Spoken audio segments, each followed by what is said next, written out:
నందమూరి బాలకృష్ణ మరోసారి నోరు జారారు. అది కూడా అసందర్భమైన మాటలు. నోరు జారడం బాలయ్యకు కొత్త కాదు. కానీ ప్రజాస్వామ్యానికి దేవాలయం లాంటి అసెంబ్లీలో నాలుక జారడం చాలా తప్పు. వైసీపీ వాళ్ళు కూడా మాట్లాడారు కదా అంటే ఎవరైనా అంతే. తప్పు తప్పే. లక్షలాది మంది అభిమానులు ఉన్న బాలయ్య మాజీ సీఎం వైఎస్ జగన్ పై నోరు జారారు. ఏకంగా ఆ సైకోగాడిని అన్నారు. ఇది చెడు సాంప్రదాయానికి దారితీస్తుంది. బయట మాట్లాడటం వేరు. జనం సొమ్ముతో లైట్లు వేసుకుని నెల జీతాలు తీసుకుంటూ ఏసీలో వేసుకుని కుర్చీల్లో కూర్చొని వైసీపీ అయినా టీడీపీ అయినా ప్రజా సమస్యలే చర్చించాలి. అసెంబ్లీ పార్టీల సొత్తు కాదు. నోటికొచ్చినట్లు మాట్లాడుకుని వెళ్లిపోవడానికి ఇక బాలయ్య జగన్ గురించి ఎందుకు నోరు జారారనేది అందరికీ తెలిసిందే. అది రాజకీయ విభేదం. కానీ మెగాస్టార్ చిరంజీవిని ఉద్దేశించి కూడా బాలయ్య వ్యంగ్యంగా మాట్లాడారు. ఆనాడు సినిమా పెద్దలను జగన్ అవమానించాడనేది వాస్తవం. కానీ జగన్ ను ఎవరూ గట్టిగా అడగలేదు.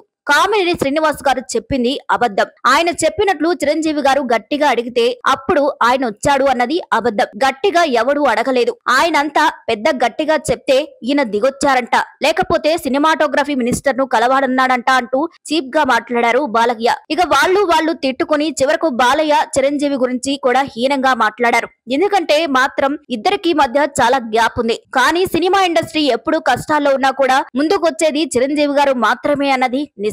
ఆయన గురించి గొప్పలు చెప్పడం కాదు. చిన్న చిన్న తప్పులు ఎవరైనా చేస్తారు. కానీ పరిశ్రమ కోసం, పరిశ్రమలోని వారి కోసం తన సంపాదన నుంచి ఖర్చు చేస్తారు చిరంజీవి గారు. చిన్న సినిమాల ప్రమోషన్ అయినా, సినిమాలో ఇబ్బందులైనా సరే చిరంజీవి గారు ముందుంటారు. ఆయన కొన్ని మంచి పనులు చేసినా కొన్నిసార్లు విమర్శలు ఎదుర్కొంటారు. అయితే బాలయ్య వ్యాఖ్యలు సోషల్ మీడియాలో వైరల్ గా మారాయి. విదేశాల్లో ఉన్న చిరంజీవి వెంటనే స్పందించారు. తెలుగు సినిమా పరిశ్రమలోని ఇబ్బందులను ఏపీ సీఎం వైఎస్ జగన్ దృష్టికి తీసుకెళ్లారని సినిమా ఇండస్ట్రీలోని నిర్మాతలు, దర్శకులు చిరంజీవిని కోరారు. ఇక టికెట్ ధరలు పెంచుకుంటే భారీ బడ్జెట్ సినిమాలు నష్టాల పాలవుతాయని కోరారు. నన్ను చొరవ తీసుకోవాలని కోరారు. నన్ను కలిసిన వారిలో రాజమౌళి, కొరటాల శివ, త్రివిక్రమ్, మహేష్ బాబు, ఎన్టీఆర్, దానయ్య, మైత్రి మూవీస్ తో పాటు మరో 3 ప్రముఖులు ఉన్నారు. ఇక వారి సూచనల మేరకు నేను నాటి సినిమాటోగ్రఫీ మంత్రి శ్రీ పేర్ని నానికి ఫోన్ చేసి మాట్లాడాను. టికెట్ ధరల విషయంపై సీఎంతో మాట్లాడి చెప్తానన్నారు. ఓ రోజున పేర్ని నాని నాకు కాల్ చేశారు. సీఎం మీతో 1-to-1 కలుస్తానని చెప్పారు. లంచ్ కి రావాలని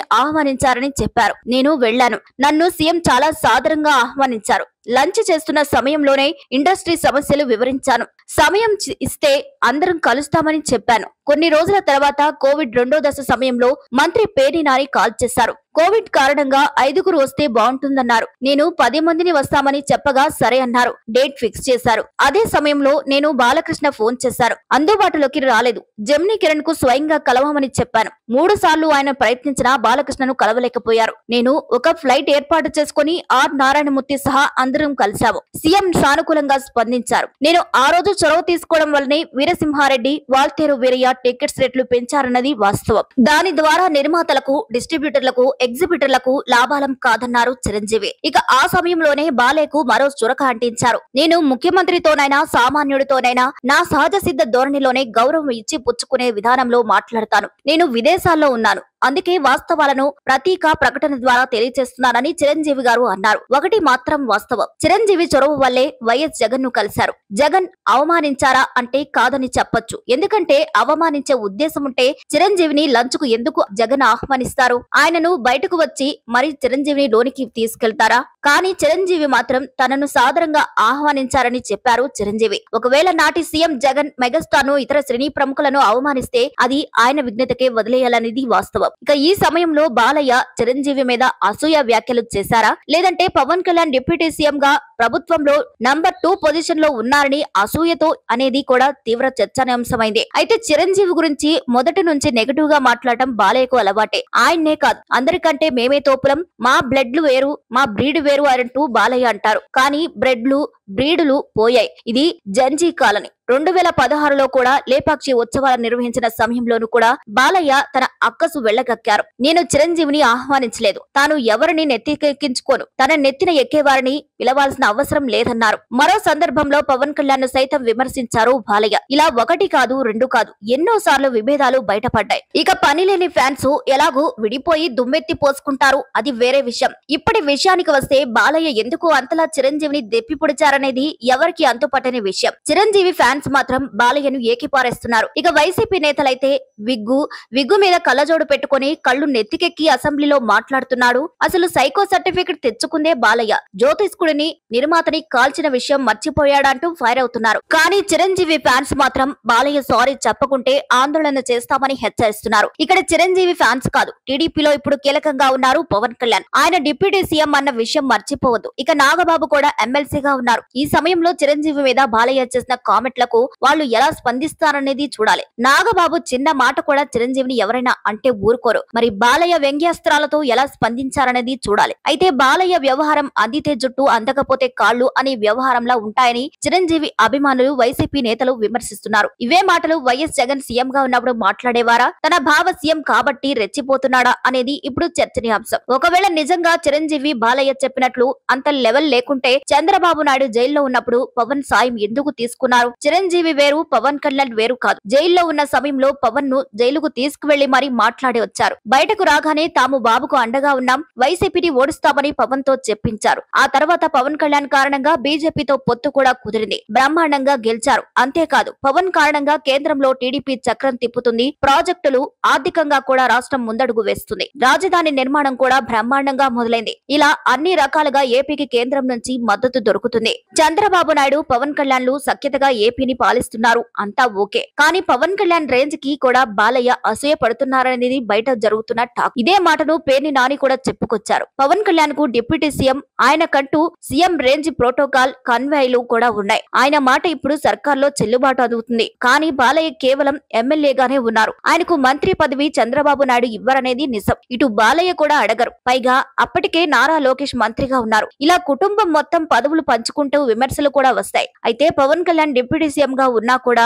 అసెంబ్లీలో చిరంజీవిని బాలయ్య దెప్పి పొడిచారు. మరి దీనికి చిరంజీవి సోదరులు ఎలా సమాధానం చెప్తారనేది ఆసక్తికరంగా మారింది. ఈ విషయంలో మాత్రం బాలయ్యదే తప్పు. నిజంగా జగన్ ను తిట్టాలనుకుంటే ఆయన విమర్శలు చేసుకోవచ్చు. పరిశ్రమకు మంచి చేయాలన్న చిరంజీవి గురించి వ్యంగ్యంగా మాట్లాడాల్సిన అవసరం లేదు. కానీ పరిశ్రమలోనే కాదు, ప్రభుత్వంలో కూడా మెగా ఫ్యామిలీ హవాకి ఆయన నొచ్చుకున్నట్లు కనిపిస్తుంది. అవసరం ఉన్నప్పుడు స్వయంగా పవన్ కళ్యాణ్ తొడుక్కొని వెళ్లారు. ఇప్పుడు అవసరం తీరాక చిరంజీవిని విమర్శిస్తున్నాడనే టాక్ వినిపిస్తుంది. మరి ఈ వివాదం ఇంకెంత ముందుకెళ్తుందో చూడాలి. మరి ఈ వీడియోపై మీ అభిప్రాయాన్ని కామెంట్ ద్వారా తెలియజేయండి. మరిన్ని అప్డేట్స్ కోసం మా ఛానల్ ని లైక్ చేయండి, షేర్ చేయండి, సబ్స్క్రైబ్ చేయండి. సాక్షాత్తు బాలకృష్ణ నాతో ఫోన్లో మాట్లాడాడు. నాతో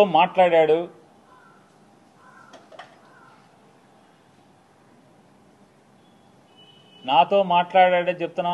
నాకు జన్మనిచ్చిన నా తల్లిదండ్రుల మీద ప్రమాణం చేస్తున్నా, నువ్వు చేయి, నాతో మాట్లాడలేదని చెప్పాను. మీ అమ్మా నాన్న మీద మాటకి చెప్తారు కదా. అరే ఎన్టీ రామారావు గారు, బసవతారకం గారు ఎంత క్యారెక్టర్ ఉన్నోళ్ళు, ఎంత సంస్కారవంతంగా బతికారు వాళ్ళు, ఎంత సంస్కారవంతంగా బతికారు. వాళ్ళ కడుపును పుట్టి ఈ రకమైనటువంటి నీచపు మాటల అసెంబ్లీలో. పోనీ ఎక్కడో అక్కడ కూర్చుని చీకట్లో ముందేస్తా మాట్లాడామంటే అది వేరు. ఎవడో వీడియో తీసే ఫోన్లో తీసేశాడు, బయట పెట్టేశాడంటే అర్థం ఉంది. అసెంబ్లీలో మాట్లాడతా. నన్ను అడిగావు బాలకృష్ణ, నన్ను అడిగావు ఫోన్ చేసి, జగన్మోహన్ రెడ్డి గారితో అపాయింట్మెంట్ ఇచ్చు నేను వచ్చి కలుస్తానని చెప్పాను. అఖండ సినిమా కోసం మిరియాల రవీందర్ రెడ్డి ఆయన ఎవరో ఉన్నాడు, నా దగ్గరికి వచ్చాడు. నన్ను అడిగి 10 మందితో మాట్లాడించి అపాయింట్మెంట్ తీసుకుని నా దగ్గరికి వచ్చాడు. సార్ మా హీరో గారు మాట్లాడుతా అంటున్నారు, కొద్దిగా మాట్లాడండి సార్ అన్నాడు.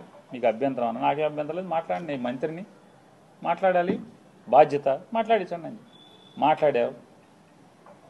జగన్మోహన్ రెడ్డి గారు ఎట్టా ప్రవర్తించాడు నేను వెళ్ళి అడిగితే, సార్ బాలకృష్ణ ఫోన్ చేశాడు సార్, వస్తాడంటే మిమ్మల్ని కలుస్తా అంటే కొద్దిగా అపాయింట్మెంట్ ఇవ్వండి అని అడిగాను. ఏ బాలకృష్ణ? చంద్రబాబు నాయుడు బామ్మర్ది. అవునండి, ఆయన బామ్మర్ది. మన దగ్గరికి ఎందుకు, ఏం పని ఏంటి అంటాను. అఖండ సినిమాకి లీనియంట్గా ఉండాలంట. వాళ్ళు బ్లాక్లో అమ్ముకుంటారు టికెట్లు, ఎక్కువ షోలు వేసుకుంటారు, బాగా సినిమాకి ఎక్కువ ఖర్చు అయిందంట. మామూలుగా బడ్జెట్ 45 కోట్లు ఎంతో అనుకుంటే అది ఆ డైరెక్టర్ వల్ల అంటే ఎక్కువగా అమ్మారని చెప్పని రేట్లు ఎక్కువగా అమ్మారంట. ఎక్కువగా అమ్మటం వల్ల దాన్ని 70 కోట్లకు తీశారంట. కాబట్టి అమ్మ పోతే సినిమా బాగా తీసాను, బాగా వచ్చింది, మంచి సినిమా తీశాను కాబట్టి చూసి చూడండి పొమ్మని అడుగుతున్నాడండి.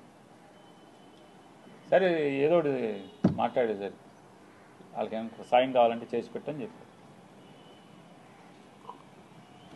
అంత హుందాగా ప్రవర్తించినటువంటి జగన్మోహన్ రెడ్డి గారి గురించి మాట్లాడే భాష. వాళ్ళ తండ్రి గారు ఏం చేశాడు మీకు సాయం తెలీదా? యావజ్జీవ కారాగారం అనుభవించాల్సినోడు కదా. జీవితంలో మర్చిపోతాడు ఎవడన్నా? మనిషి జన్మెత్తినోడు చిన్న సాయం చేస్తే ఎవరు కూడా మర్చిపోరు. అట్లాంటిది